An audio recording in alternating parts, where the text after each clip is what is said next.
Bueno, acerca de la transacción, el código arranca la regulación, se habrán dado cuenta, dentro de ya el título relativo a los contratos en particular. La transacción cambió su lugar de regulación en el código, salió del título relativo al derecho de las obligaciones, justamente como modo de extinción de ellas, y es actualmente regulado como un contrato. Comienza a ser regulado en el artículo 1641 del Código, 1641, eh, y es regulado precisamente como un acuerdo de voluntades que es en esencia un contrato, como ustedes ya saben, que implica esa oferta y esa aceptación, en este caso, utilizado ese contrato para poner fin a obligaciones. Por eso, si bien está bien regulado como un contrato, no obstante sigue siendo también un modo anormal de extinción de las obligaciones. El concepto que está en el código es el que tienen que saber, no hay mucho más, digamos, para agregar. ¿Qué dice la transacción? Que es un contrato por el cual las partes, para evitar un litigio o para ponerle fin, haciéndose concesiones recíprocas, extinguen obligaciones dudosas o litigiosas. De este concepto, de esta definición, se extrae más o menos todo lo importante acerca de este tema. ¿Por qué? Porque la transacción no solamente es un modo alternativo de extinción de la obligación, sino que además, oportunamente ustedes van a ver, es un modo anormal de extinción del proceso judicial en sí mismo. También cuando ustedes estudien en Derecho Procesal Civil, modos de terminación del proceso, van a notar que el modo normal es la sentencia, y entre los modos anormales aparece, por ejemplo, la transacción, al igual que la conciliación, que son institutos bastante parecidos, pero que tienen algunas diferencias junto con la negociación, que son, digamos, entre todos, modos amigables de resolución de conflictos, con algunas variantes según intervenga un mediador, según intervenga el propio juez, o no interviene nadie, como en el caso de la transacción, donde las mismas partes pueden llegar al acuerdo sin ningún intermediador, digamos, que ocupe ese rol, y en cualquier caso logran resolver una situación que viene siendo ya controvertida y que ya estaba discutida en el juicio.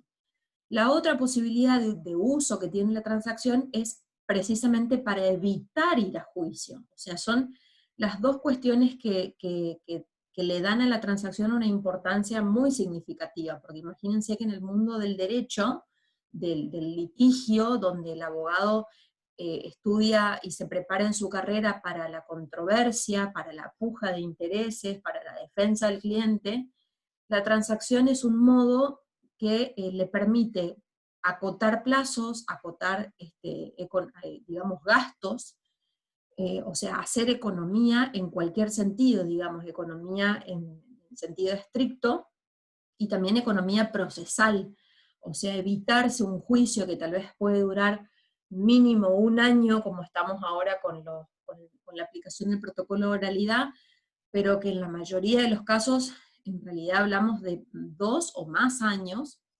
este, eso sin contar lo que después insume la ejecución de la sentencia, eso de principio a fin del cuento, pero y después cómo lo llevamos a la práctica, de vuelta tal vez estamos hablando de un año más.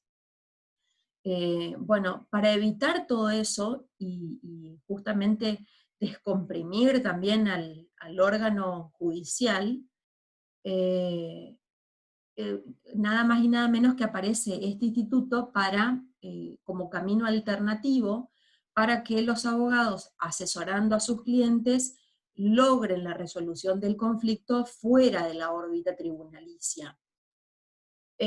Como correlato, eso también termina redundando en un beneficio para los abogados. ¿Por qué? Porque no solo que tampoco está litigando un año, 2 años, con lo que insume para el abogado ir a tribunales, notificarse, hacer los escritos para presentar, eh, contestar apelaciones, recursos, citar a los testigos, ir y llevar oficios para diligenciar juicios respondidos.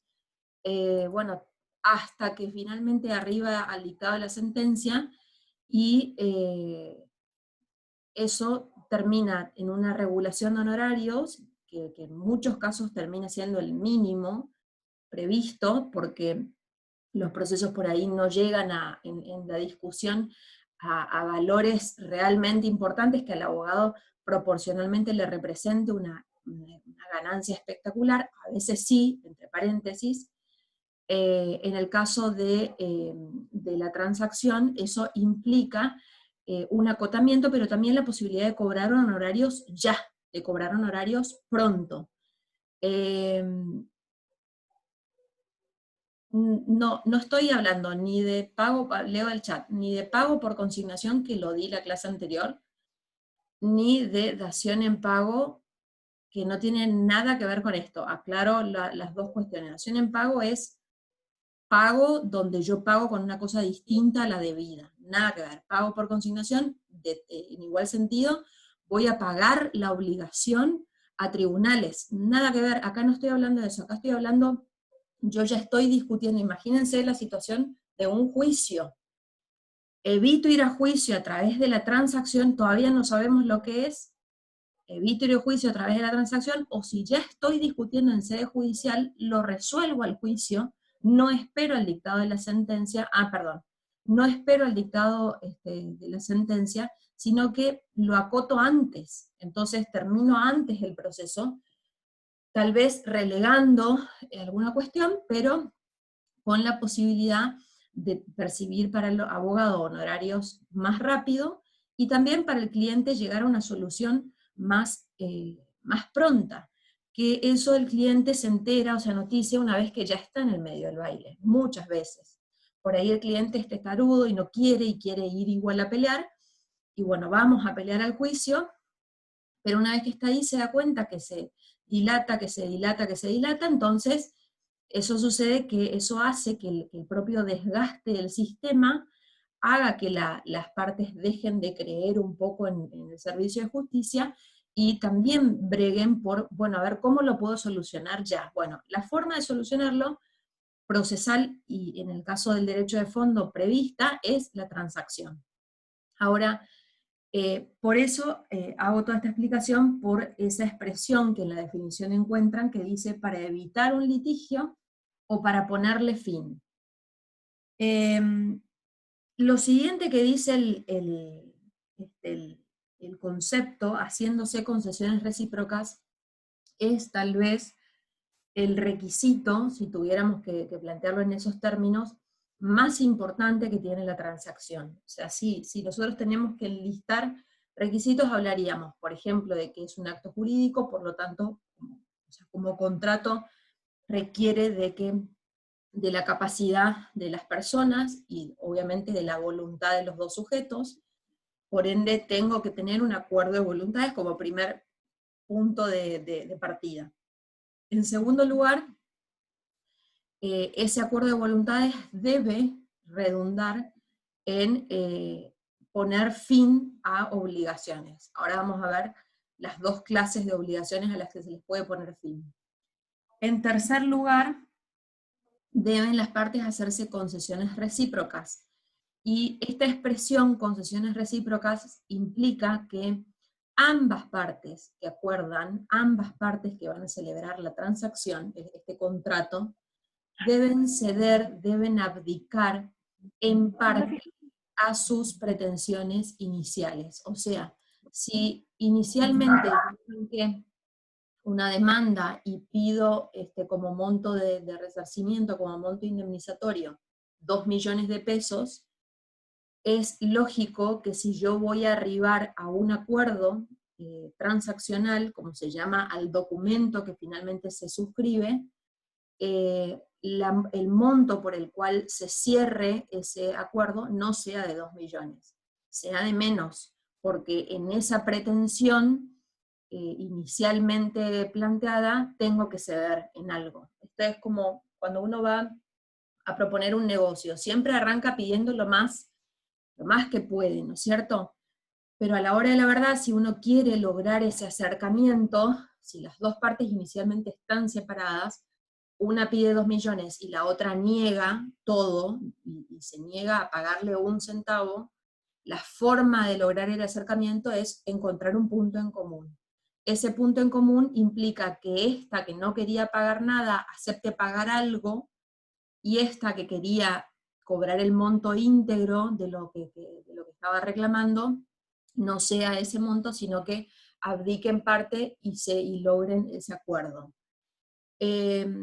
Si no hay concesiones de ambas partes, como el código indica, no hay reciprocidad en las concesiones, es solo una parte la que cede, la transacción se termina por desmoronar, y ese acuerdo, en definitiva, puede llegar a ser revisado por el juez. Y esto se tiene siempre mucho cuidado, especialmente cuando hay menores, cuando, por ejemplo, ha habido un menor damnificado y están los padres representándolo en el proceso judicial. Bueno, a veces los padres quieren agarrar cualquier cosa porque no es en definitiva su interés, pero tal vez ese menor que va a ver frustrada una posibilidad determinada en su vida, que no tiene la posibilidad de hablar, que no tiene la posibilidad de ser escuchado, o sea, la tiene, pero por ahí no en el ámbito, no ante un juez, muchas veces el ámbito no es específicamente el judicial. Muchas veces cuando hay menores, el juez pone especial lupa en los términos de ese acuerdo para ver que al menor se le esté dando lo que un monto, se esté acordando un monto a su favor, que en definitiva pueda llegar a alcanzarle en algo. Inclusive en esa actuación siempre, siempre, bajo pena de nulidad, se le corre vista al asesor de menores, y que el asesor de menores indique y dé su ok, su aval, para que el juez pueda en definitiva pronunciarse sobre ese acuerdo con algún otro respaldo más que su mera opinión. Inclusive muchas veces se produce una audiencia, una citación a audiencia, donde el juez y el asesor de menores los interrogan a los padres acerca de qué van a hacer con ese dinero. Porque como ellos no son los verdaderos acreedores, en este caso la legitimación le va a corresponder al damnificado. Si es un menor, el acreedor es el menor, en los términos nuestros, digamos, acreedor de esa obligación es el menor, representado legalmente por sus progenitores. Entonces, ¿qué van a hacer esos progenitores con el dinero mientras que el menor siga siendo tal y no adquiera la mayoría de edad? Bueno, por ahí los padres vienen y relatan cuál es su estilo de vida, por ejemplo, que van a emprender una mejora en el domicilio, que obviamente va a beneficiar al lugar de habitación del menor, que le van a comprar al menor un juguete que deseaba, una bicicleta, una Play, qué sé yo, y bueno, y le cuentan al juez. Y que lo demás, por ejemplo, lo van a poner a plazo fijo, bueno, todo eso lo cuentan. Incluso se puede pedir rendición de cuentas en algún momento a ver qué hicieron con ese dinero. Cuando es así, cuando hay una suma muy importante, se puede incluso pedir rendición de cuentas, porque obviamente no, el interés a resguardar, y en este tipo de materias pesa mucho sobre el juez y sobre esta figura del asesor de menores. Nosotros en la provincia de Corrientes no tenemos creado por ley, pero no está reglamentado, no está en definitiva el cargo con un nombre, que es el defensor del niño. En el caso nuestro, de Corrientes, todavía no rige, con lo cual el asesor de menores es el que tiene esa función, el que sigue teniendo esa función. Y otro fuero donde también se da este especial resguardo de una de las dos partes que van a acordar es el fuero laboral. Lógicamente que las transacciones que se realizan en el fuero laboral también son analizadas con otra perspectiva, porque la parte débil, que es la trabajadora, obviamente ese trabajador puede quedar desfavorecido. O sea, más que las indemnizaciones laborales, a diferencia de las civiles, son tarifadas, están, digamos, reguladas, entonces es muy fácil hacer un cálculo de cuánto le hubiera dado si llegaba la sentencia. Entonces muchas veces cuando el acuerdo trae un monto muy bajo, es correcto que el juez indague a ver si de fondo no se está fraguando la ley y vulnerando a los derechos de ese trabajador, que obviamente, imaginemos que en el caso pudo haber sido despedido y había ido a pelear por su indemnización, y en el mientras tanto no tiene ningún ingreso, y eso es lo único que va a recibir por el momento hasta que consiga un nuevo trabajo, entonces también muchas veces termina cerrando, en vez de estar en un juicio de un año, termina acordando en un monto que tal vez no es ni la mitad de lo que le correspondía, y eso tiene que ser revisado por el juez. En esos casos en particular, es correcto que el juez lea los términos del acuerdo con otra, digamos, óptica, o sea, que no sea un mero control de legalidad, que es lo que habitualmente el juez se limita a hacer. El acuerdo generalmente, como cualquier contrato, tiene libertad, las partes tienen libertad en esa contratación. Entonces, bueno, si la parte renunció a la mitad de lo que estaba reclamando para arribar al acuerdo, y bueno, está en su derecho, lo puede hacer.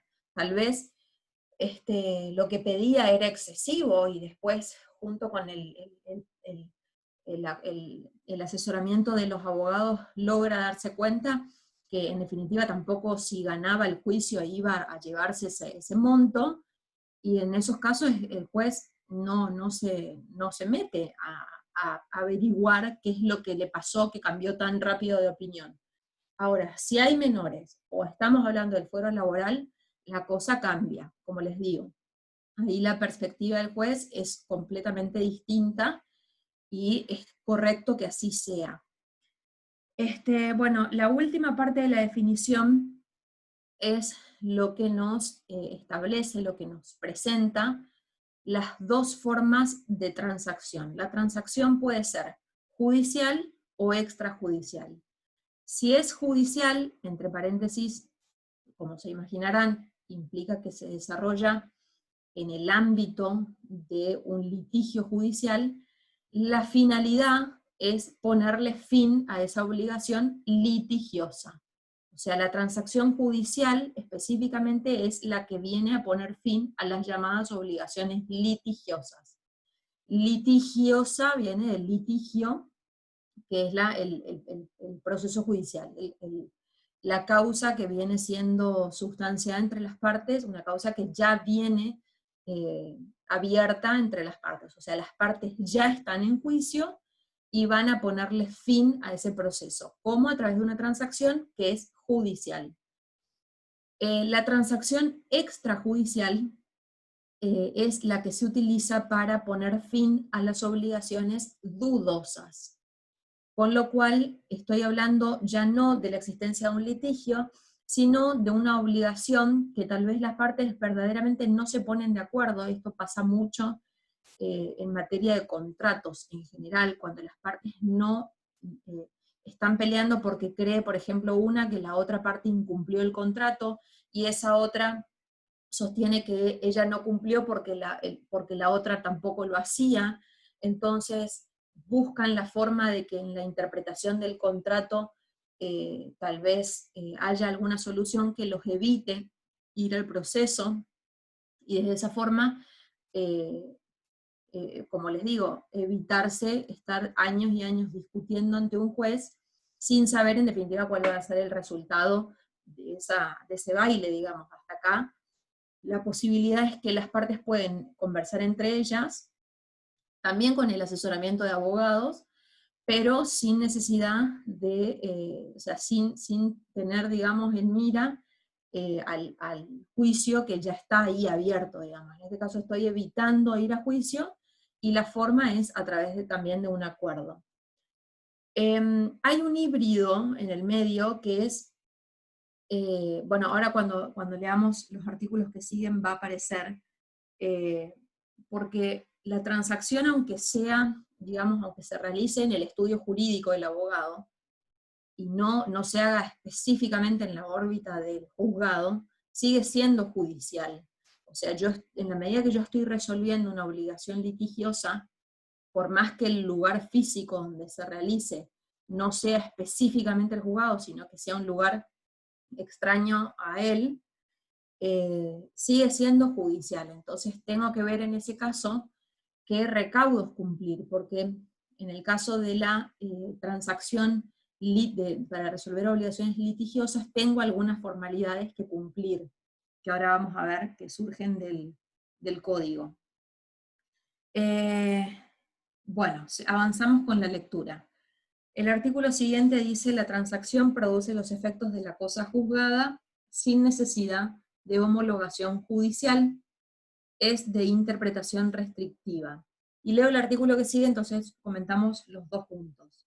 La transacción debe hacerse por escrito. Si recae sobre derechos litigiosos, solo es eficaz a partir de la presentación del instrumento firmado por los interesados ante el juez en que tramita la causa. Mientras el instrumento no sea presentado, las partes pueden desistir de ella. Bueno, esto es lo que les decía acerca de la transacción para resolver obligaciones litigiosas. Ambas, sea para resolver obligaciones dudosas o para resolver obligaciones litigiosas, se deben celebrar por escrito. Esa es la formalidad que está prescripta en la ley, que sea por escrito. No se requiere que ese escrito sea específicamente algún tipo de instrumento, pero debe hacerse por escrito, o sea, no puede admitirse transacción verbal. O invocarle al juez que habían arribado a un acuerdo transaccional verbalmente. Eso no tendría posibilidad de prueba porque el código está prescribiendo que la forma, en este caso ad probationem, o sea, el solo efecto probatorio, es por escrito. Ahora, ¿qué hacemos con ese escrito? Es lo siguiente. Si fuera una transacción extrajudicial, o sea, estoy hablando de una obligación dudosa, no haríamos nada más que guardarlo en el cajón y cumplirlo. Si no lo cumple, entonces ahí tendríamos que ver si vamos finalmente a tribunales o no. Pero si ya estamos en tribunales, estamos hablando de extinguir una obligación litigiosa, ese escrito, que como les decía hace un instante, puede ser celebrado en el estudio jurídico, normalmente se celebran los estudios jurídicos, eso es una de las razones por las cuales a nosotros nos gustan mucho hacer actividades grupales. Este año no tuvimos el acompañamiento con las clases físicas, pero justamente para que ustedes, conociéndose, el día que estén en tribunales, puedan intercambiar un teléfono, intercambiar una tarjeta, y convocarse recíprocamente a tratar de ver cómo solucionar esto para sus clientes. Entonces, muchas veces cuando los abogados se van a notificar, o si ya se conocen, que muchas veces hay abogados que ya representan a las compañías aseguradoras, hay abogados que se dedican a hacer daños y perjuicios, entonces ya saben quiénes son,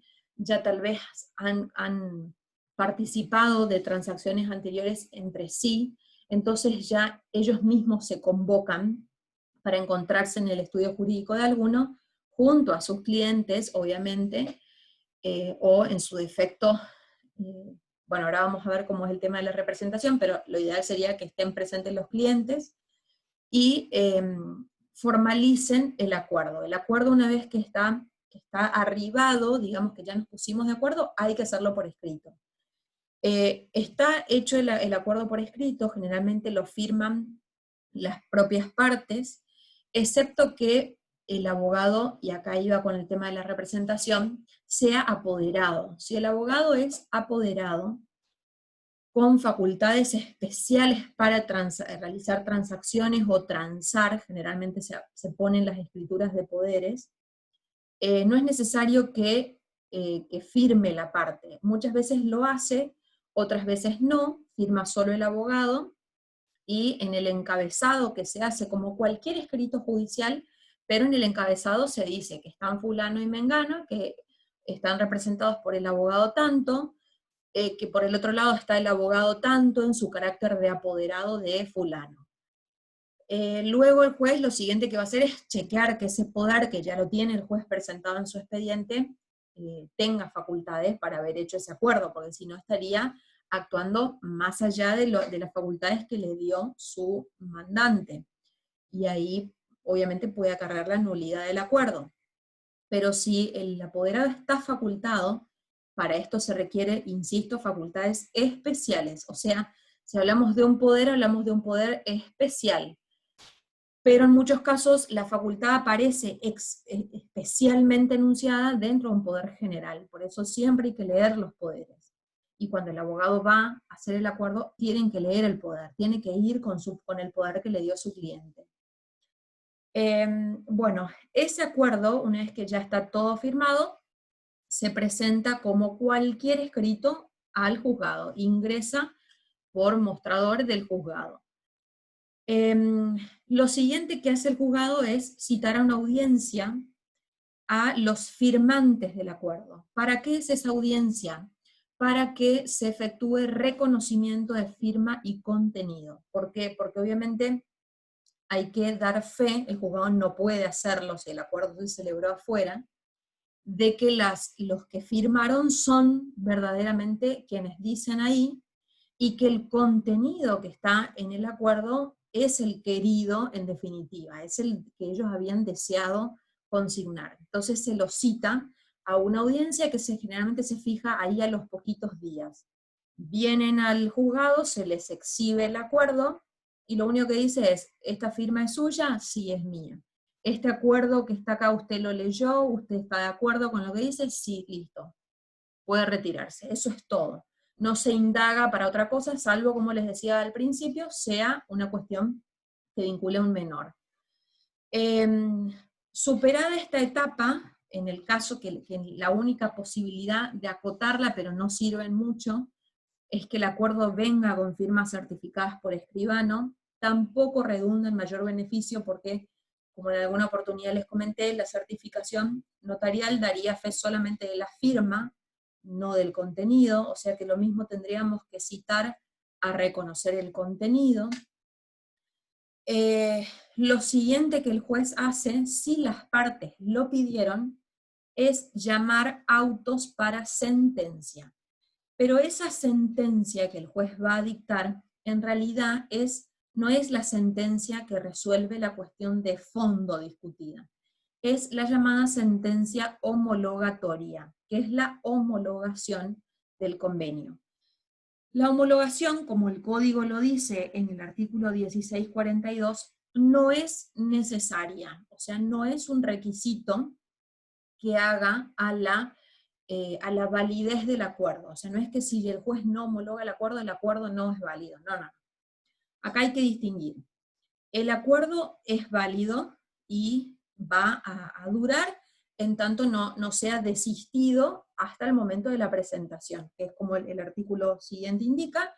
Cuando ingresó el escrito al juzgado, la persona demostrador le puso cargo presentado, ya no se pueden arrepentir las partes. Ahora, en ese tramo entre que el escrito fue presentado y el juez va a resolver la homologación, no hay mayor complicación, digamos, o sea, no pasaría nada si el juez no es requerido que se pronuncie en este sentido.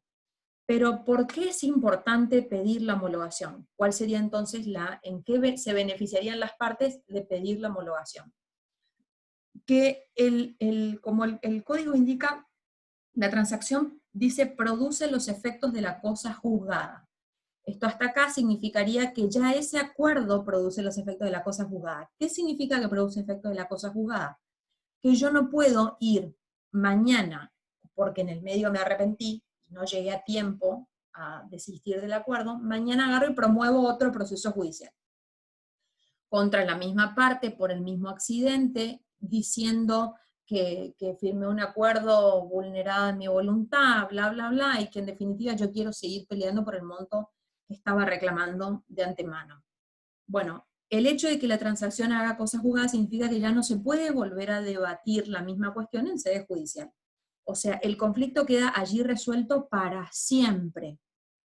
O sea, no podríamos reabrir, resucitar ese mismo hecho para rever, a ver, en definitiva, si iba por la izquierda, si iba por la derecha, no. Esa discusión ya queda cerrada al extinguirse mediante la transacción, porque la transacción ya sirvió para ponerle fin a la obligación.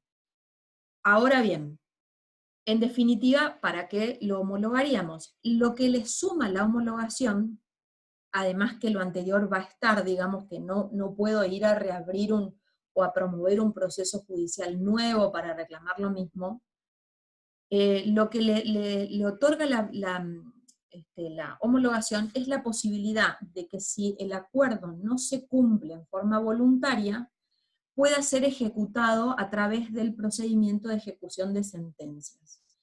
¿Esto qué significa? Que si pasado mañana las partes vuelven a desconocerse, se pelean otra vez, se cruzaron en la calle y de vuelta se miraron mal y se arrepintieron del acuerdo, pero bueno, ahora ya el acuerdo está presentado en el juzgado, pero bueno, lo motiva lo suficiente para por lo menos no pagarlo, no hacerse cargo de lo que había firmado en el acuerdo. Bueno, esa situación que produciría en términos de fondo el incumplimiento de un contrato, porque estamos en presencia de un contrato, si yo lo hice homologar, puedo en el mismo proceso judicial promover la ejecución de ese acuerdo. O sea, yo voy a iniciar, al igual que si el juez me hubiera dictado una sentencia de fondo, una verdadera sentencia condenando a fulano a pagar, podría promover un incidente de ejecución. En este caso no sería de sentencia, sino que utilizo el mismo trámite, sería incidente de ejecución de acuerdo homologado, o de acuerdo transaccional homologado, y a partir de allí inicio el trámite de ejecución como cualquier otro. O sea, voy al embargo, voy a la citación de venta, sentencia, remate. Listo, cobro. O sea, lo que no obtuve en forma voluntaria, lo obtengo dentro del mismo proceso en forma forzada. Si no se hubiera hecho homologar el acuerdo, todo eso lo tendría que hacer a través de un procedimiento aparte. O sea, tendría que promover una demanda por incumplimiento de contrato. Tendría que probar ante un juez que hubo un contrato transaccional, que las partes se habían obligado a cumplir una esto y la otra aquello, que el acuerdo no se cumplió, tendré que probar el incumplimiento, y luego, después de que el juez me dicte sentencia de fondo, llegaría al mismo resultado. O sea, a tener la posibilidad de embargar, citar de venta, bla, bla, bla. O sea, el camino más largo. Generalmente los abogados no distinguen con claridad para qué se homologa, pero por las dudas lo piden, ¿no es cierto? O sea, es como, bueno, ya que estamos, homologuemos, señor juez. Digamos, ¿al abogado le sale algo? No, al abogado no le cuesta nada. Hay una cuestión de tasas judiciales que ahora les voy a comentar que queda atrapada ahí en el medio, pero que lo mismo tendrían que abonarse de dictarse sentencia como modo normal, digamos, sentencia de fondo. O sea que si nada cuesta al cliente y al abogado, ¿por qué no pedirlo? Muchas veces no quieren que el juez controle, digamos, la negativa viene porque no quieren que el juez haga ese control que se hace en la homologación, que es un control meramente de legalidad. ¿Qué implica un control de legalidad? Leer el contenido del acuerdo, el juez que conoce el ordenamiento jurídico va a hacer esa confrontación entre lo que es, digamos, lo que dice el acuerdo y verificar que no se encuentre contrario a derecho, o sea, que no haya en el medio alguna que se haya comprometido a un objeto ilícito, a un objeto contrario a la moral, un objeto contrario, o sea, un control de forma, les diría, o sea, no hay mucho más que indagar, salvo que sea menor de edad, insisto, por varias veces insisto, pero es importante que les quede claro. Pero acto seguido es una resolución que se dicta en una carilla y media, que sale generalmente en el día, o sea, se realiza esa audiencia que yo les digo, donde las partes van, reconocen la firma de contenido, inmediatamente el juzgado, el juez, lo pasa al área de relatoría y generalmente ya salen notificaciones homologado. O sea, ni siquiera redunda en una espera más. Y muchas veces, incluso, en las mismas cláusulas del contrato, se difiere el pago del acuerdo a que el juez lo homologue, lo cual también es correcto, porque muchas veces se pone, una vez homologado, el pago se realizará en los 30 días, por ejemplo, a los 30 días de su homologación. Entonces el juzgado también se tiene que apurar en homologar para que la parte pueda en definitiva cobrar. A partir de allí tampoco es necesario que se cobre por intermedio de tribunales. Muchas veces la forma de pago se tiene que acordar como término del contrato, como cláusula del contrato. Si le va a pagar mediante cheque, si le va a hacer una transferencia electrónica, si le va a hacer un depósito. Ahora, si le hace un depósito en una cuenta judicial, ahí es donde el juzgado interviene en ese manejo de los fondos, en recibir el dinero, digamos, con la cuenta judicial, y luego derivarlo, hacer la orden de transferencia electrónica al destinatario final. Lo mismo para los honorarios de los abogados, que también deben acordarse en la transacción que se realiza. ¿Por qué? Porque la transacción tiene que dar fin a todo el juicio, a todo el pleito, y eso incluye o debe incluir a los honorarios de todos los abogados que han devengado honorarios en el mismo. Eso es lo ideal. Puede suceder que en el camino, que a veces pasa, la parte va cambiando de abogado. Una de las partes, imaginemos son dos partes, la parte va cambiando de abogado. Bueno, el tema es que arriba el acuerdo transaccional con el asesoramiento del último abogado, pero resulta ser que tiene otro anterior que ya había promovido la demanda, que ya había producido pruebas, ya tenía honorarios devengados a su favor. Y a ese abogado no lo llamaron cuando fueron a hacer el acuerdo. Entonces el acuerdo viene sin honorarios a favor de él. Obviamente el monto por el que se celebra el acuerdo siempre termina siendo inferior al de la demanda. Entonces es importante que ese abogado que está quedando afuera no vea vulnerados sus derechos, porque obviamente la base para la cual la base que se utilizaría para regular honorarios debería tener la conformidad, obviamente, del abogado. El abogado tiene que conformar la base sobre la cual se le van a regular honorarios. Y si es un acuerdo donde yo no intervine, obviamente, ¿qué es lo que la lógica indica? El acuerdo al que no participó no le es oponible. O sea, esa es la regla. Si no participó, entonces no puede ese abogado, no debería ese abogado, digamos, entonces, ¿qué es lo que se hace en esos casos? El abogado o los abogados que quedaron afuera del convenio piden su regulación de honorarios al juez.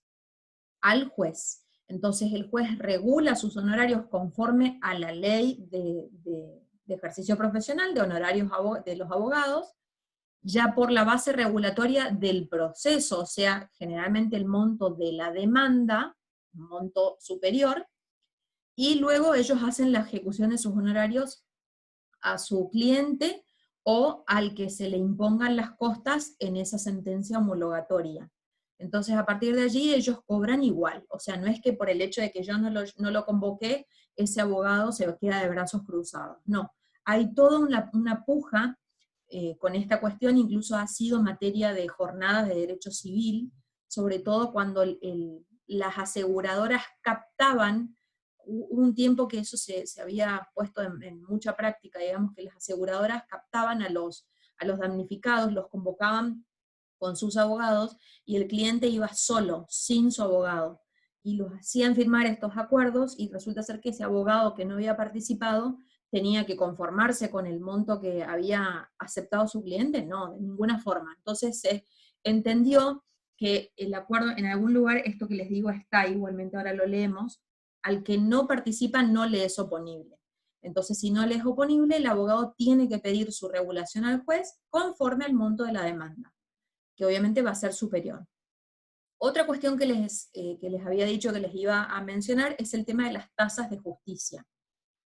La tasa de justicia generalmente se paga al principio del juicio, ¿no es cierto? O sea, cuando yo voy a promover la demanda, el juzgado toma el monto que yo estoy promoviendo y le aplica un porcentual, que generalmente es el 1,5%. O sea, eso es lo que pago de lo que se denomina tasa proporcional de justicia. Luego hay otra tasa que se paga por persona que va a litigar, que es una tasa uniforme, o sea, que no varía según el monto que estemos discutiendo en el juicio. Pero la tasa proporcional sí, porque esa, como el nombre indica, se aplica un porcentaje al monto que se consigna en la demanda. Generalmente si ese monto queda pagado al principio del proceso ya no se vuelve a revisar. Ahora, si no se pagó, porque por ejemplo la persona había promovido un beneficio para litigar sin gastos o una declaratoria de pobreza, como en el Chaco, y luego obviamente no se resuelve porque en el medio se acuerda mediante la transacción ponerle fin al juicio, entonces obviamente tiene que pagar. Y ese pago se tiene que efectuar siempre antes del dictado de la sentencia. Antes del dictado de cualquier sentencia, sea homologatoria o sea una sentencia de fondo, el secretario actuario, según el Código Fiscal de la provincia, tiene la obligación de verificar que las tasas de justicia estén pagadas. Incluso el Código Fiscal prevé que el responsable, que puede ser responsable de su pago, de la tasa que no ha sido exigida, el propio secretario. Con lo cual, los secretarios siempre hacen un paso previo al llamamiento de autos para sentencia, que es pase Secretaría para Control de Tasas. Ese pase Secretaría para Control de Tasas es la forma que tiene el secretario de cubrirse la espalda y verificar que en el medio no va a venir una inspección, como nos ha tocado varias veces, que viene el área de tasas judiciales, de recupero de tasas judiciales del Poder Judicial, y dice, bueno, a ver, el expediente tal, y mira todo el expediente y dice, no, esta tasa está mal cobrada. Y bueno, ¿de quién es la responsabilidad? Para el Código Fiscal es del secretario actuario. Entonces, obviamente que la tasa hay que exigirla antes de darle a la parte lo que fue a buscar, que es la sentencia. Así lo exige el Código Fiscal. Entonces, si yo tengo hasta allí el monto de la sentencia, el monto de la demanda, perdón, pero luego tengo el monto de un acuerdo transaccional, que obviamente puede ser inferior, ¿en base a qué me van a practicar la tasa? Bueno, esto inclusive ha sido motivo de consulta, porque obviamente para la gente es algo incierto, porque tampoco ellos trabajan para el Poder Judicial ni tienen por qué saberlo, pero siempre, siempre la tasa se liquida conforme al mayor valor que conste en el expediente. Entonces, aunque luego yo me haya arrepentido y en el acuerdo hayamos consignado un monto inferior, el juzgado me tiene que practicar y me va a practicar, si lo hace bien, la liquidación de la tasa conforme al mayor valor que surja en el expediente, al mayor monto imponible, a la mayor base imponible que surja en el expediente. En este caso será el monto de la demanda, aunque en el acuerdo hayamos puesto un monto inferior. ¿Está? Esto a título informativo para que ustedes sepan que al momento de hacer el acuerdo, una de las cuestiones a considerar es la de las tasas. O sea, ustedes cuando están ahí en la negociación tienen que decirle, bueno, no se olviden que tenemos que pagar tasa de justicia. ¿Quién las va a pagar? ¿Usted, señor demandado, es que está asumiendo acá la responsabilidad? ¿Usted las va a pagar? Bueno, perfecto. Entonces lo ponen como cláusula, que las tasas de justicia van a ser repuestas por fulano. Entonces ya el juzgado se obvia ese paso, digamos, lo único que hace es liquidarla y pagarla. Si no, incluso puede entrar ya el acuerdo con el comprobante de pago de tasa realizado y avanza más rápido. Pero sí o sí el juzgado hace ese control.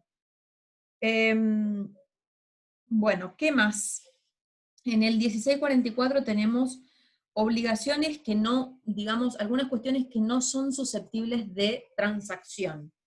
Tenemos, por ejemplo, derechos en los que está comprometido el orden público, ni sobre derechos irrenunciables. Allí donde habla donde está comprometido el orden público,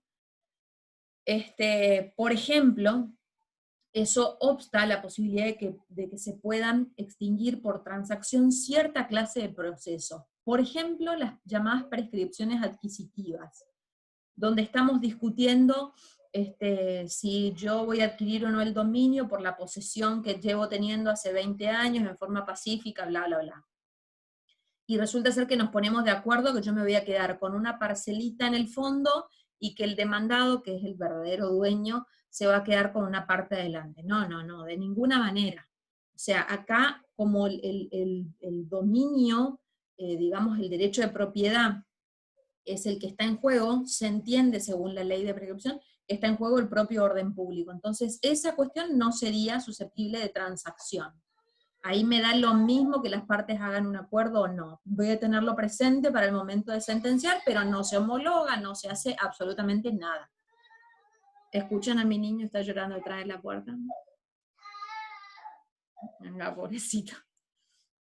Se levantó medio chinchudo de su siesta, parece. Bueno, después dice, tampoco pueden ser objeto de transacción los derechos sobre las relaciones de familia o el estado de las personas, excepto que se trate de derechos patrimoniales derivados de aquellos o de otros derechos sobre los que expresamente este código admite pactar. O sea, yo no podría hacer una transacción reconociendo un hijo, por ejemplo, a cambio de reconocer un hijo, a cambio de un divorcio, por ejemplo. O sea, son cuestiones que no podrían entrar en una transacción. Bueno, seguimos. No pueden hacer transacciones. Eso no nos importa mucho. Bueno, hasta ahí está bien. Y una cuestión que siempre solemos ejercitar es cómo se produce esa puja de intereses, de defensas, para arribar al acuerdo. O sea, tienen que tener siempre presente que las concesiones deben ser de las dos partes, de los dos lados.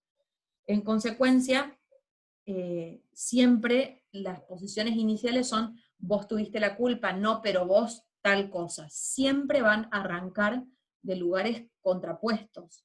Ahora, tienen que saber darse cuenta en el camino cuándo pueden llegar a encontrar ese punto en común.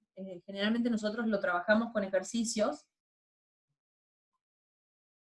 En estos casos se dificulta mucho hacerlo en la clase virtual, pero bueno, la forma que ustedes tienen es buscar las salidas, digamos, las posibles alternativas. O sea, si yo ya promoví mi demanda, ya usé toda la mejor defensa de mi cliente, la otra parte ya la contestó, entonces yo ya sé lo que cada parte va a pensar y va a decir. Entonces a partir de allí tengo que buscar, bueno, ¿cómo más se puede conformar mi cliente? Haciendo jugar por ahí muchas cosas que surgen del propio proceso. Por ejemplo, cuando en el medio vino un perito y dijo que en realidad la prioridad de paso no estaba no era tan cierta porque el lugar donde se había producido el impacto ya no era un choque frontal, entonces estamos hablando de quién llegó primero a la boca calle, qué sé yo, cuestiones que por ahí pueden hacer variar el rumbo del propio proceso, inclusive hacerles perder el juicio. Entonces, tienen que saber leer cuando la prueba les es adversa, porque eso es lo que va a usar la otra parte cuando vayan a hacer ese acuerdo. Así van a decir, no, vos viniste acá diciendo que vos tenías la prioridad de paso, pero el perito ya dijo que no estaba tan seguro de que no había elementos de tanta certeza para aseverar esa conclusión, y dijo que según el lugar del impacto, la prioridad pudo haberle correspondido a mi cliente, por ejemplo. Entonces ya ahí me está planteando de que mi argumento principal ya no está tan bien edificado.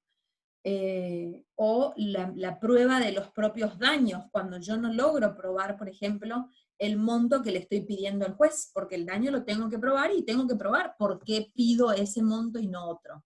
Entonces por ahí arrancamos alegando, por ejemplo, que mi cliente quedó con una incapacidad del 50% total y permanente. Entonces, yo ya en mi demanda agarro una calculadora de indemnizaciones y cargo 50% de incapacidad, la edad de la víctima, los ingresos que percibía, me tira el monto.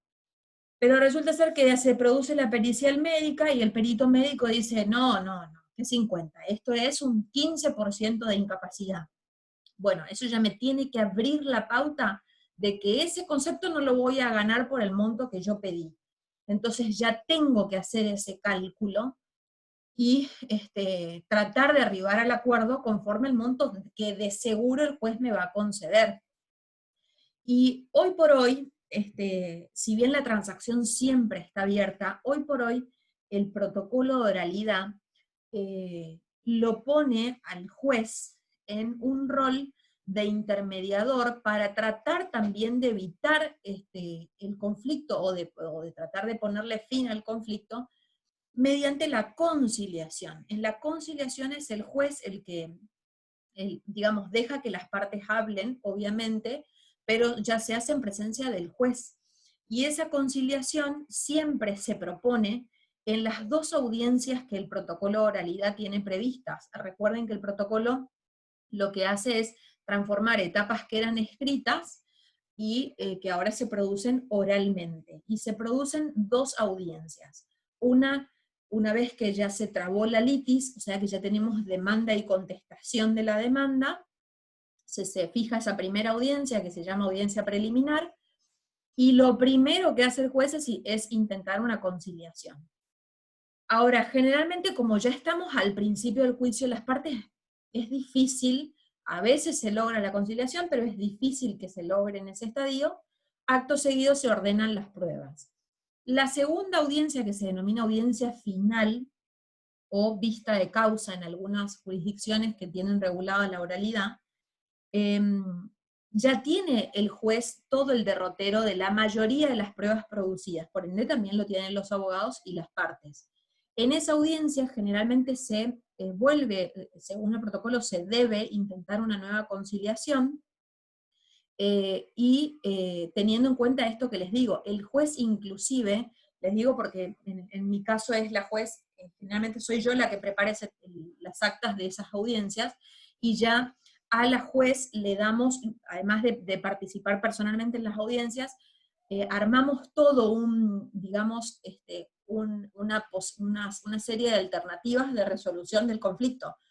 Para eso ya calculamos los honorarios de los abogados, cuánto van a ser, por ejemplo, los rubros que pedían, los conceptos que pedían, ya ajustados a lo que surja de las pruebas, por ejemplo, esto que les decía, de un 50 a un 15% de incapacidad, bueno, ya hacemos el cálculo de nuevo, para en definitiva saber decirle a la parte en el momento, mire señor, usted pidió tanto, pero usted tiene acá la prueba que le fue adversa, y que le da tanto, y si yo hago hoy el cálculo, por ese monto me quedan 500.000 pesos, así que si la otra parte le está ofreciendo 450, piénselo, el juez hace ese desgaste. Algunos jueces no, pero está bien que el juez, digamos, incluso en esto no se deja registro en la filmadora ni nada, porque siempre se preserva la confidencialidad del acuerdo, pero el juez se involucra, o sea, se remanga las mangas verdaderamente tratando de que las partes se den cuenta de que las pretensiones iniciales tal vez ya no van a llegar a la finalidad pretendida, entonces trata de que las partes acuerden. Y si se celebra ese acuerdo en la audiencia, ya en el momento se homologa, en el mismo momento se homologa. O sea, el juez termina esa audiencia con un número de sentencia, de fallo, donde se homologa, se ponen los términos del acuerdo por si hay que ejecutarlo forzadamente, se regulan los honorarios de los abogados, o sea, se hace todo en el momento. O sea, imagínense que ustedes fueron a una audiencia y de repente salieron con un juicio resuelto. Es fantástico para el abogado. Y después tenemos la otra versión de todo esto, que es el abogado que va a la audiencia y que dice, yo no tengo instrucciones de mi cliente, así que no puedo hacer ningún acto de conciliación. Yo vengo en mi carácter de apoderado, pero no tengo instrucciones para conciliar. O sea, mi cliente no me dijo que haga ningún acuerdo. Y ahí morimos, digamos, ya no tenemos más nada que hacer porque está siendo claro el abogado con qué acuerdo no va a realizar. Y bueno, y en ese caso no hay más que ya dictar sentencia en definitiva, digamos, del proceso. Pero se van a encontrar ustedes que van a salir litigando a una justicia nueva, o sea, el Código Procesal ya va a incorporar esto, el Código Procesal que se está por sancionar ya va a incorporar este protocolo, o sea que sí o sí esto los va a encontrar en la práctica, entonces ya tienen que ir preparados a esas audiencias. No es que solamente voy a la audiencia porque va a declarar mi testigo, porque va hasta ahí a declarar la parte, no, no, no. O sea, hoy el juez me puede, cierra la puerta, aparte se imaginarán ustedes que suceden cosas magníficas porque generalmente los clientes no veían a los jueces. Generalmente el juez ni siquiera veía a los abogados, esa es la realidad. Las audiencias no las tomaban los jueces personalmente. Y de repente tenemos 2 audiencias donde el juez interviene bajo pena de nulidad. El juez tiene que estar, tiene que escuchar al testigo, tiene que escuchar la declaración de la parte, tiene que escuchar al perito que va a explicar algo. Entonces, además de que el juez se ensalza en el conflicto, porque esa es la realidad, se involucra de principio al final del juicio, también para las partes es magnífico porque verdaderamente sienten el contacto próximo con quien les va a resolver el conflicto, o sea, con quien les va a decir sí o no a lo que años vinieron discutiendo, entonces, o hace un tiempo vienen discutiendo. Y eso al cliente le gusta, como que lo llena, eso es una de las cuestiones que la gente le pide al propio Poder Judicial, esa inmediación, ese contacto con el órgano, digamos, de justicia, darse cuenta que hay un ser humano del otro lado que los está escuchando, que está receptando lo que ustedes están pidiendo, y que tiene una empatía con lo que están resolviendo, no es un juez que los va a mirar por arriba y va a resolver como si fuera un extraño, ¿no? El juez en este tipo de protocolos se súper interesa, y obviamente, por supuesto, también el secretario y el escribiente que están a cargo de la causa, que ya también, cuando llega el momento de dictado de sentencia, ya están al tanto de todo lo que pasó, de todo lo que se dijo, entonces la sentencia también se cocina mucho más rápido. Bueno, el tema de la transacción es un tema que siempre está en tapete, que van a encontrarlo en jornadas de derecho civil, en jornadas de derecho en las jornadas de derecho civil, por ahí en contratos, por ahí en obligaciones, pero la transacción aparece todo el tiempo, lo van a volver a estudiar en procesal, es un tema sumamente importante, muy útil para el abogado, que como les decía al principio, no estamos formados nosotros en la universidad para evitar el litigio, sino para ir al litigio, pero está muy bien comenzar a formarse en este tipo de técnicas, por eso todo curso que ustedes puedan hacer de mediadores, de negociadores, todo eso los súper estimula y les da un respaldo interesante inclusive para chapearle al cliente, mirá que yo soy negociador, yo soy mediador, entonces quédate tranquilo que yo estoy preparado, digamos, para esa puja, porque por ahí hay gente que no, que cuando le dieron vuelta a la primera hoja, en la discusión ya no sabe más qué decir, y por ahí es ahí donde se terminan firmando cosas que la gente no quiere. De hecho, nos tocó un caso que nos hizo doler a todos la cabeza, nos tocó en uno de los primeros casos que tuvimos de protocolo de oralidad. Voy a suspender la grabación para no hacerle tan largo después la clase. Bueno, compensación, ya está regulado, sí, dentro de, como modo anormal de extinción de las obligaciones.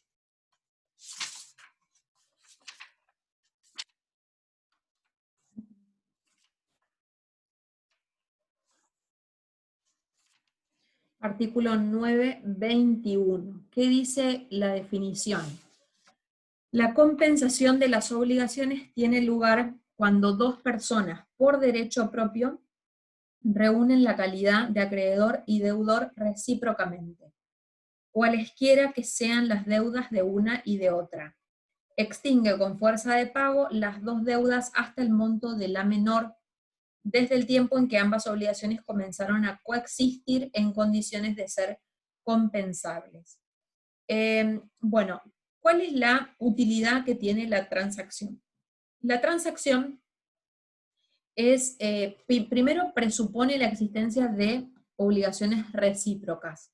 Es decir, supongamos que yo en mi carácter de abogada le presté servicios a Juan, mi cliente, ¿cierto? Y obviamente tengo honorarios que percibir, tengo 10.000 pesos de honorarios que percibir.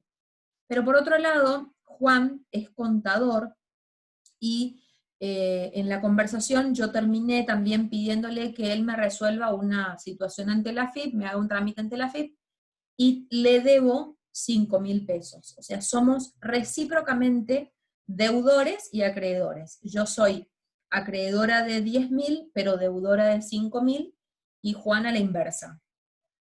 Bueno, ante esa situación, ¿cuál era la posibilidad?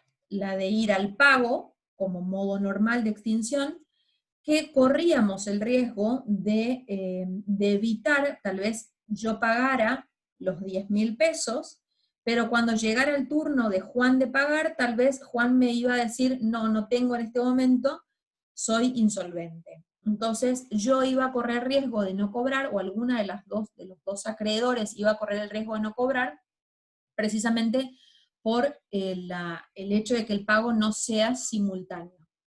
En definitiva, el pago lo que evita, la compensación, lo que evita es ese riesgo, digamos, es correr ese riesgo. Lo que se produce al compensarse es neutralizar de alguna forma el tramo o el monto en que las obligaciones son comunes. ¿Esto qué quiere decir?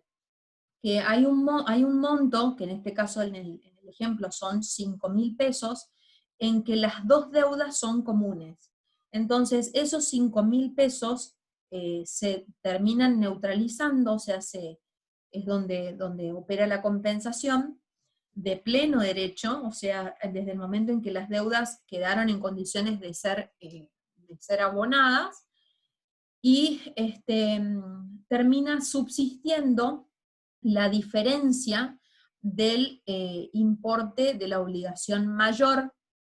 Por eso el código dice se compensan hasta el importe de la menor, porque hasta el importe de la menor es ese tramo donde ambas deudas, o sea, ustedes imagínense, hagan dos rayas, dos flechas, digamos. Ángeles le debe a Juan 10.000. Juan le debe a Ángeles 5.000. Bueno, ese primer tramo, 5.000, en que las deudas son comunes, se termina compensando. Y lo que subsiste es la diferencia en que las deudas no coexisten, que es justamente esa diferencia de 5.000 pesos que voy a tener que percibir yo de Juan, ¿no es cierto?, como acreedora. Y el código dice extingue con fuerza de pago, o sea, es como que ficticiamente ese tramo de deudas en común se pagara, aunque en definitiva nosotros sabemos que no. O sea, yo agarraría el dinero con una mano y lo devolvería con la otra. Entonces, justamente para evitar ese doble flujo de dinero y evitar el riesgo de que cuando llegue el turno del otro de pagar sea insolvente, la compensación es sumamente útil. Bueno, ¿qué otra cuestión? El código habla de 4 especies de compensación, dice legal, convencional, facultativa o judicial. Convencional, obviamente, tiene que ver con la compensación acordada por las partes, o sea, en un contrato, siguiendo su autonomía y la voluntad. La compensación facultativa, se requiere la manifestación judicial o extrajudicial de una de las partes, exteriorizando el ánimo de compensar. Digamos, no obligatoria, sino que requiere que una de las partes por lo menos la proponga.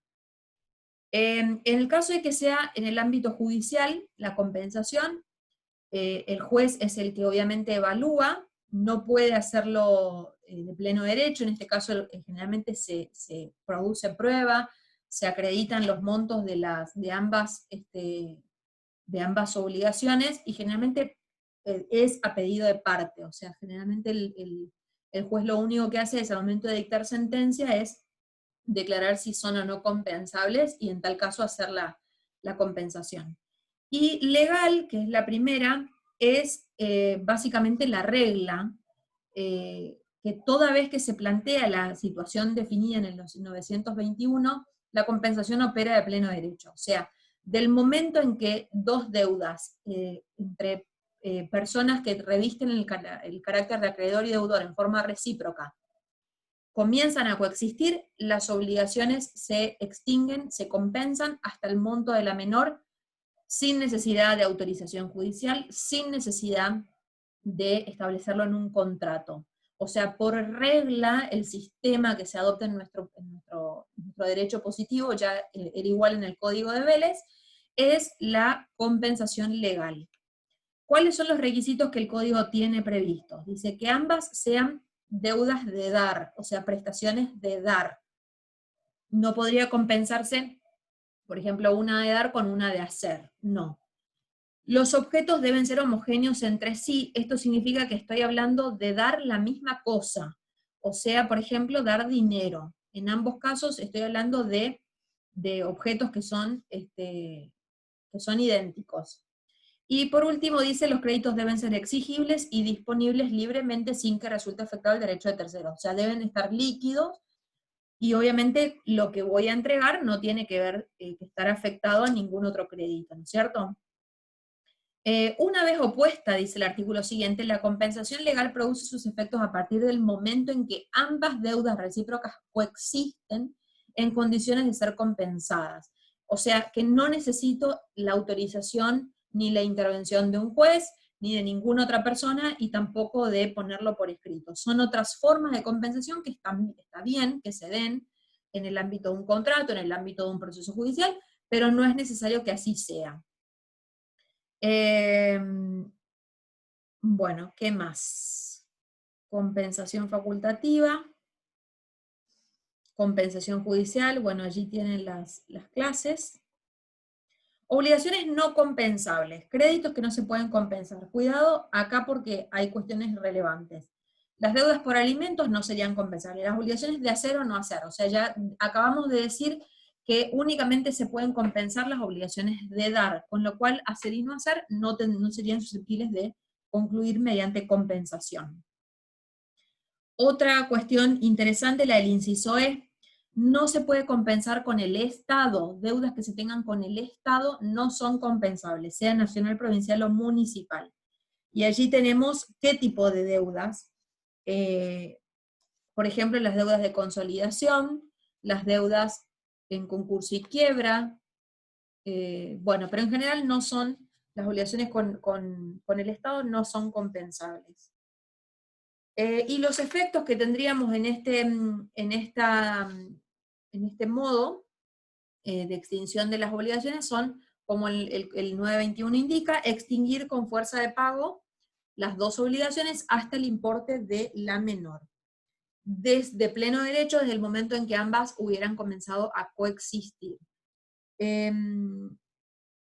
Hay otras cuestiones relevantes, pero no hay más que esto que me interesa que sepan. O sea, la definición, los requisitos, en el caso de la compensación legal, que es el sistema que más se utiliza, digamos, en la compensación de pleno derecho, los efectos que produce la compensación, y estos ejemplos de obligaciones no compensables. Nada más. Después tenemos confusión.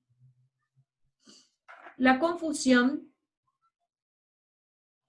ya nosotros la hemos analizado en alguna ocasión, cuando empezamos la materia, recordarán ustedes, hablamos de la bipolaridad, después hablamos de, como requisitos de los sujetos, que los mismos deben ser sujetos y patrimonios distintos, y allí ya habíamos mencionado a la confusión como modo anormal de extinción de las obligaciones. Bueno, no hay mucho más que agregar, más que releer lo que ya sabemos que está escrito en el código, en el 931 y 932. Tienen también la definición, cuando las calidades de acreedor y deudor se reúnen en una misma persona y en un mismo patrimonio. Recuerden que el agregado en el código actual era esa expresión de que la confusión opera siempre y cuando se reúnan también en el mismo patrimonio, y ahí habíamos hablado del caso del heredero beneficiario o con beneficio de inventario. Bueno, y el 932 dice la obligación queda extinguida total o parcialmente en proporción a la parte de la deuda en que se produce la confusión. Bueno, nada más. Después pasamos a novación. Novación, artículo 933, definición. La novación es la extinción de una obligación por la creación de otra nueva destinada a reemplazarla. A esta definición sí le podríamos hacer un agregado. Primero que es una definición que definitivamente perfecciona la definición que daba Vélez. Vélez Sarsfield hablaba que la novación era la transformación de una obligación en otra. No decía mucho. Esta definición sí va mucho más allá, porque habla de que se extingue una obligación porque nace otra que la va a reemplazar. Ahora, lo que le podríamos agregar es que destinada a reemplazarla, podríamos ponerle ahí coma, que difiere de la anterior en algún elemento esencial.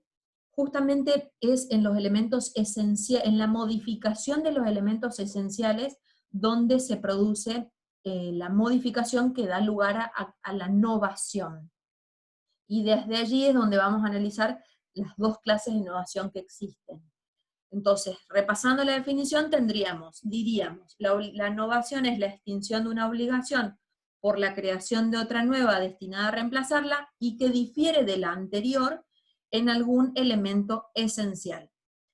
Conforme esto, nosotros vamos a hablar de dos clases de novación, la novación subjetiva y la novación objetiva. La novación subjetiva,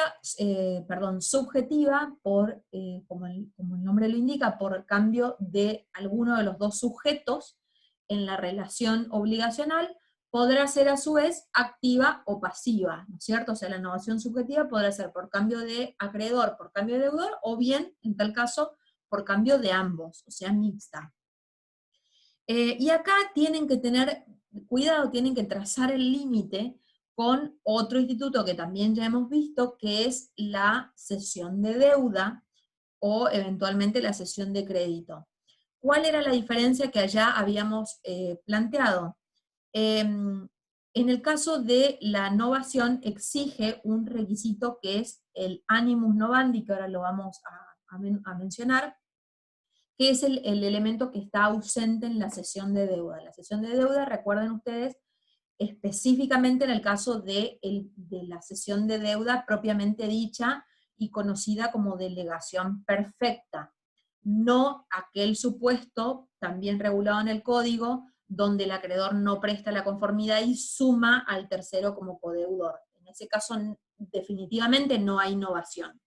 Pero sí se plantea por ahí la confusión con la delegación perfecta, o sea, cuando viene el tercero, se incorpora al crédito, el acreedor libera al deudor originario y se queda con el tercero, con el cesionario.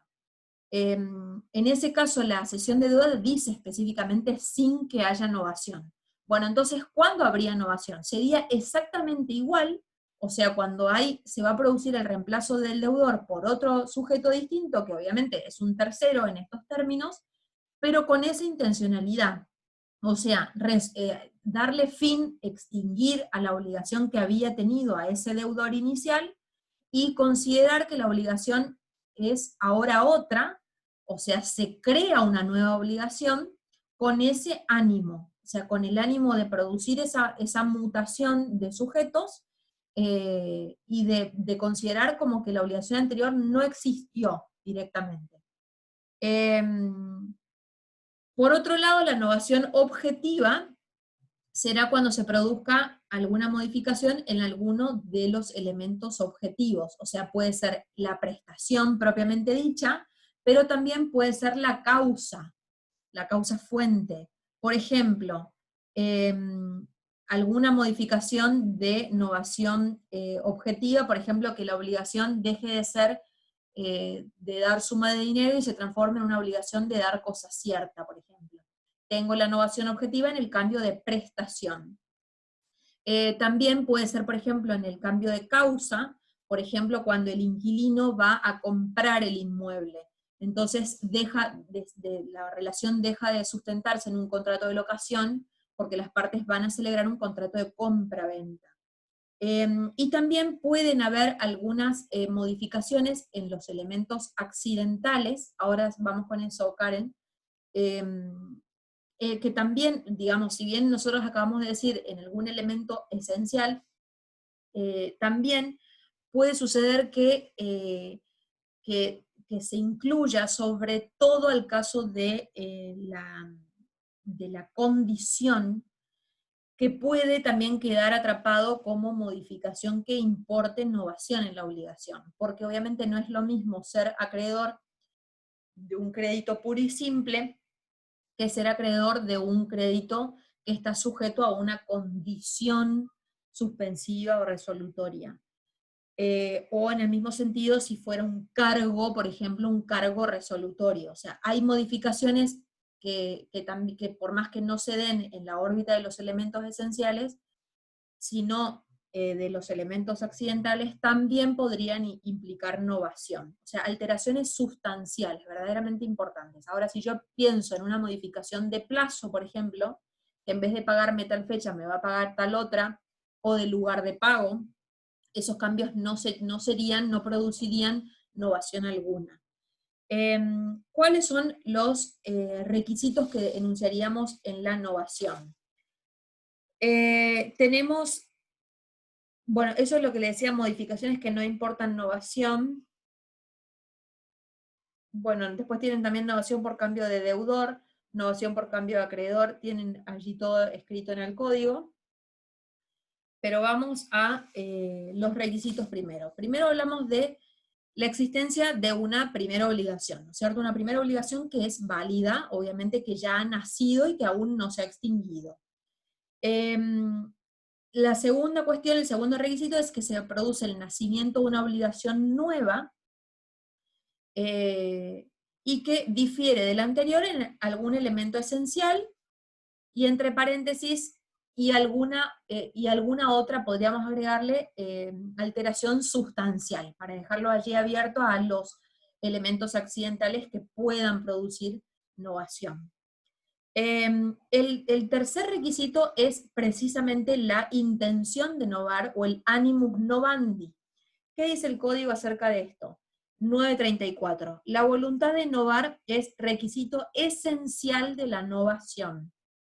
En caso de duda, se presume que la nueva obligación contraída para cumplir la anterior no causa su extinción. O sea, ante la duda no hay novación. O sea, tendríamos que leerlo siempre con criterio restrictivo. Con lo cual la novación tampoco puede presumirse, no se presume. Las partes deben manifestar esa voluntad, y a través de esa manifestación de voluntad de que quieren novar, es como se terminaría probando el animus domini, respondiendo a la pregunta de Karen. O sea, tendrían que celebrar una nueva convención, un nuevo acuerdo. Si el contrato anterior era por escrito, seguramente este nuevo también, donde se haga esa relación entre la obligación anterior que se va a extinguir, el contrato anterior que se va a extinguir, y este otro que va a modificarse en tal o cual elemento. Pero debe aparecer esa intención, debería aparecer la palabra de la novación en esa segunda convención, que justamente es lo que termina por extinguir a la anterior y dejar entre las partes este nuevo, como vigente, este nuevo acuerdo. Y por otro lado, como obviamente se presupone, esto redundaría como requisito, como cuarto requisito, que las partes deben ser capaces. O sea, también acá hablamos del elemento volitivo, porque también es un acto jurídico el que van a realizar, y en el caso de que se haga también con representación de otra persona, también ese apoderado debe estar facultado especialmente, al igual que en la transacción. Para novar, para realizar novación, también se requieren poder especial o facultades especiales. Bueno, ¿qué más? ¿Cuáles son los efectos de la novación? Artículo 940. La novación extingue la obligación originaria con sus accesorios. El acreedor puede impedir la extinción de las garantías personales o reales del antiguo crédito mediante reserva. En tal caso, las garantías pasan a la nueva obligación solo si quien las constituyó participó en el acuerdo novatorio. O sea, en principio la novación produce los efectos de la obligación con sus accesorios, aunque los accesorios podrían traspasarse siempre con la conformidad, obviamente, de las personas involucradas, ¿no es cierto? De los interesados. Bueno, y creo que hasta allí vamos a llegar. Nos quedaría para la próxima clase, muy cortito, renuncia, a ver cómo estamos de tiempo. Renuncia y remisión de deuda, y prescripción liberatoria. Les aconsejaría, voy a suspender la grabación.